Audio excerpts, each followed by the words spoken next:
Hi hello all welcome to my channel. ఈరోజు మనం tomato chutney ఎలా చేయాలో చూద్దాం. ఇంకా కావాల్సిన వెజిటేబుల్స్ అన్నీ కట్ చేసుకుని పక్కన పెట్టుకుందాం. ఒక పావు కేజీ పచ్చిమిర్చి అనేది తీసుకుని వాష్ చేసి ముక్కలు వీల్సి పక్కన పెట్టుకోవాలి. నెక్స్ట్ వంకాయలని కట్ చేసుకుని వాటర్లో వేసుకుని పక్కన పెట్టుకుందాం. అలాగే 1 కిలో టమోటాని కట్ చేసుకుని పక్కన పెట్టుకుందాం. ఇప్పుడు స్టవ్ మీద బాండీ పెట్టి ఆయిల్ వేసి కట్ చేసుకుని పచ్చిమిర్చిని వేపుకుని పక్కకు తీసుకుందాం. వంకాయ ముక్కలను కూడా వేయించి పక్కన పెట్టుకుందాం. ఇప్పుడు తర్వాత దానిలో టమాటోలు వేసి ఉడికించుకోవాలి. టమాటో అనేది కొంచెం మెత్తగా ఉడికేలాగా ఉడికించుకొని అది తీసి పక్కన పెట్టేసి చల్లారనివ్వాలి. ఇప్పుడు అది చల్లారేలోపు మనం మిక్సీ జార్ తీసుకొని పెద్ద నిమ్మకాయ సైజు చింతపండు తీసుకొని మిక్సీ జార్లో వేసుకొని తగినంత సాల్టు జీరా వేసి అది గ్రైండ్ చేసుకోవాలి మెత్తగా పౌడర్ అయ్యేలాగా.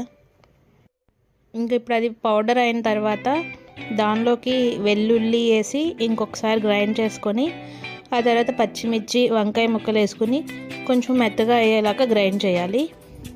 ఇప్పుడు అది బాగా మెత్తగా అయినాక నెక్స్ట్ టమాటో వేసి మిక్సీ అనేది రివర్స్లోకి ఒక 1 or 2 టైమ్స్ గ్రైండ్ చేయాలి. రివర్స్లో గ్రైండ్ చేయాలి. అప్పుడు అనేది మెత్తగా పేస్ట్ లాగా అవ్వకుండా మనకి రోట్లో చేసిన చట్నీ లాగా వస్తుంది టమాటో చట్నీ అనేది. ఒక బాండీ పెట్టుకొని దానిలోకి ఆయిల్, వెల్లుల్లి, జీరా, ఆవాలు, ఎండుమిర్చి వేసి కరివేపాకు వేసి తాలింపు పెట్టుకుని ఈ చట్నీ అనేది దానిలో వేయాలి. కొంచెం శనగపప్పు కూడా వేసుకుంటే బాగుంటుంది తాలింపులో.